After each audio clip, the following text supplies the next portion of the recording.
এবং অষ্টদার ইউনিয়নের মাঝখানের এই রাস্তা একমাত্র রাস্তা ময়মনসিংহ সদরের সাথে যোগাযোগ।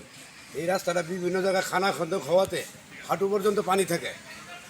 রুগী নিয়ে যাওয়ার সমস্যা, গাড়ি উল্টে করে অনেক অটো সিএনজি উল্টে অনেক মানুষ হতাহত হয়েছে, এখানে আঘাতপ্রাপ্ত হয়েছে।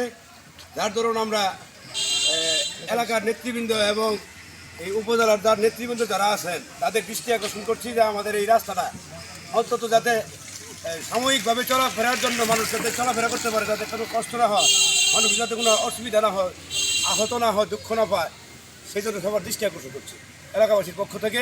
আমি মোহাম্মদ জাকির হোসেন। ওকে, আপনি বলেন। বিসমিল্লাহির রহমানির রহিম। ময়মনসিংহ সদর উপজেলা 2 নং ইউনিয়ন অষ্টতার ইউনিয়নের মাঝখানে যে রাস্তাটা বৃহৎ দখল হয়েছে, এই রাস্তার কারণে আমরা কোনোভাবে বাজারঘাট এবং শহরে আমরা যাইতে পারতেছি না। এই রাস্তার কারণে আমাদের অনেক মা বোন বাচ্চাদের স্কুলে যাওয়ার খুব কষ্ট এবং মা বোনদের হাত পা ভেঙে গেছে।